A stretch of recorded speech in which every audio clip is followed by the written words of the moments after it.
Hello friends, आज हम EVS कक्षा 4 चैप्टर फर्स्ट चलो चले स्कूल पढ़ेंगे।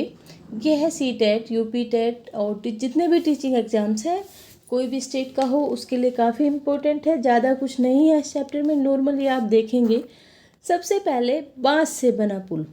बाँस से जो बने पुल होते हैं, जहाँ से बच्चे उसे पार करके स्कूल जाते हैं, वो ज़्यादातर आसाम में पाए जाते हैं। यह क्वेश्चन बन सकता है कि बारिश बहुत अधिक है, कभी कभी चारों तरफ घुटनों तक पानी भर जाता है, फिर भी हम स्कूल जाने से नहीं रुकते, हम बांस का पुल यूज़ करते हैं। तो ऐसा कौन से राज्य में होता है? आंसर बनता है आसाम। बिल्कुल छोटे छोटे से इजी क्वेश्चंस आएंगे। अब देखो, अगला क्वेश्चंस बनेगा ट्रॉली से।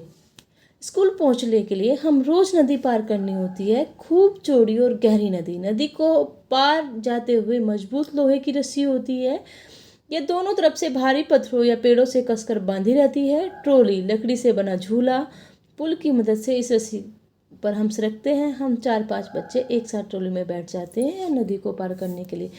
अब यहाँ से क्वेश्चन बनेगा, यह होता कहाँ है? लद्दाख में। लद्दाख में नदी के ऊपर पुल, जो नदी पार करने के लिए ट्रॉली का इस्तेमाल होता है। लद्दाख बर्फीला एरिया है, वहाँ पे कुछ बच्चे ट्रॉली में बैठ जाते हैं। ये मजबूत लकड़ी की बनी होती है और ये एक झूला टाइप का होता है जो 4-5 बच्चों को एक साथ छोड़ देता है। क्वेश्चन बनेगा कि ट्रॉली, स्कूल जाने के लिए ट्रॉली अगर बच्चे प्रयोग कर रहे हैं तो क्या आंसर आएगा? लद्दाख। उसके बाद आता है सीमेंट का बुना पुल। हम भी कई बार कई जगह पानी पार करना पड़ता है, तब हम पुल से जाते हैं। ये सीमेंट, ईंटों, लोहे के सरियों से बना होता है। पुल पर उतरने चढ़ने के लिए सीढ़ियाँ भी होती हैं। अब यहाँ से क्वेश्चन क्या बन सकता है? पहला क्वेश्चन बन सकता है कि सीमेंट का पुल बनाने के लिए किन किन मटेरियल का यूज़ होता है? सीमेंट, ईंटों, लोहे और सरिये का। दूसरा, सीमेंट का पुल छोटे नालों पे बनाया जा सकता है, नदियों पे बनाया जा सकता है, और सीमेंट के पुल पे उतरने चढ़ने के लिए सीढ़ियों का प्रयोग किया जाता है। उसके बाद आता है वल्लभ। केरल के कुछ भागों में बच्चे पानी को पार करने के लिए वल्लभ, लकड़ी की बनी छोटी नाव में बैठकर स्कूल पहुंचते हैं। क्वेश्चन बनता है कि केरल में स्कूल पहुंचने के लिए बच्चे किसका प्रयोग करते हैं? आंसर आएगा वल्लभ। वल्लभ होता क्या है? वल्लभ होता है लकड़ी की बनी छोटी नाव। अब क्वेश्चन बन सकता है कि वल्लभ लकड़ी की बनी छोटी नाव होती है जिसे स्कूल जाने के लिए बच्चे प्रयोग करते हैं नदी पार करने के लिए। तो ऐसा कौन से राज्य में होता है? केरल। उसके बाद आता है ऊंट गाड़ी। ऊंट का जिक्र सुनते ही आपके दिमाग में एकदम राजस्थान आना चाहिए, क्योंकि ऊंट को रेगिस्तान का जहाज भी कहा जाता है। क्या कहा जाता है? रेगिस्तान का जहाज। हम रेगिस्तान में रहते हैं, हमारे यहाँ दूर दूर तक रेत ही रेत नज़र आती है। दिन में रेत खूब तपती है, हम ऊंट गाड़ी में बैठकर स्कूल पहुँचते हैं। उत्तर क्या आएगा? राजस्थान।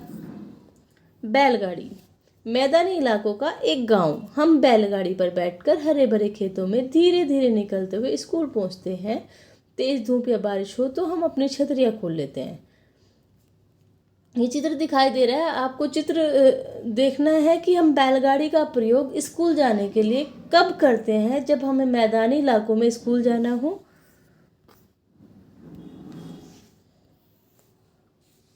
उसके बाद आता है साइकिल की सवारी। हम लंबे रास्तों पर साइकिल चलाकर स्कूल जाते हैं। पहले तो स्कूल दूर होने के कारण लड़कियां स्कूल जा ही नहीं पाती थी, पर अब 7-8 लड़कियों की टोली मुश्किलों रास्तों को पार कर लेती है। अब देखो, यहाँ से बेटी बचाओ बेटी पढ़ाओ को भी मजबूत किया जा रहा है।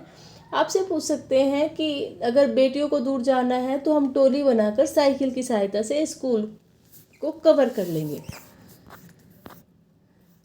यह है जुगाड़। हमारी गाड़ी का नाम है जुगाड़। यह फटफट करती हुई चलती है, न शानदार उससे आगे देखे तो मोटर बाइक की तरह दिखाई देती है, पर पीछे से लकड़ी के फट्टों से बनी होती है। अब जुगाड़ क्या होता है? जुगाड़ जो मोटर बाइक की तरह दिखाई देती है और पीछे लकड़ी के बने फट्टों की तरह होती है।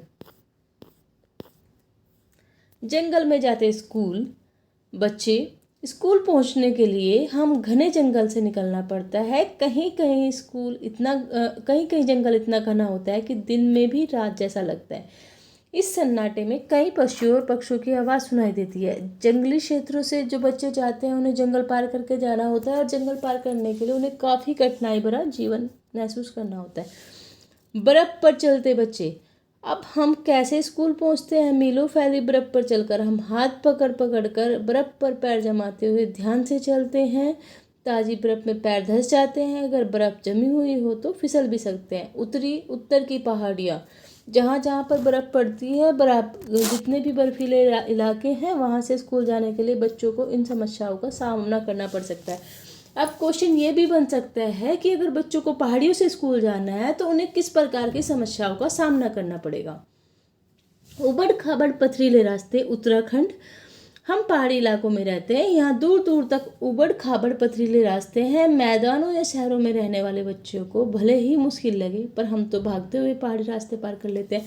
अब क्वेश्चन ये बनता है कि उत्तराखंड के बच्चे स्कूल आने के लिए किस प्रकार की परेशानियों को झेलते हैं। उन्हें उबड़ खाबड़ पथरीले रास्ते क्रॉस करने होते हैं। ये क्वेश्चन ऐसे बन सकता है कि हम पहाड़ी इलाकों में रहते हैं, दूर दूर तक उबड़ खाबड़ पथरीले रास्ते हैं, हम उन्हें पार करके स्कूल जाते हैं, तो बताइए हम कौन से क्षेत्र की बात कर रहे हैं। बच्चों, आपने देखा स्कूल जाने के लिए बच्चे अलग अलग प्रकार से अलग अलग साधन का उपयोग कर रहे हैं, अलग अलग तरीके से स्कूल जा रहे हैं। पहली तो बात यहाँ से हमें यही समझ लेना चाहिए कि शिक्षा हमारे लिए बहुत ज़रूरी है। डॉक्टर भीमराव अंबेडकर जी ने कहा है, शिक्षा वो शेरनी का दूध है जो जितना पिएगा वो उतना दहाड़ेगा। और इसी से हमारे छोटे छोटे क्वेश्चंस बन सकते हैं, वो ही आप कर लोगे। इसमें ऐसा कोई ज़्यादा हार्ड एंड फास्ट रूल नहीं है। आशा करती हूँ आपको वीडियो पसंद आया होगा। लाइक कीजिए, शेयर कीजिए, सब्सक्राइब कीजिए।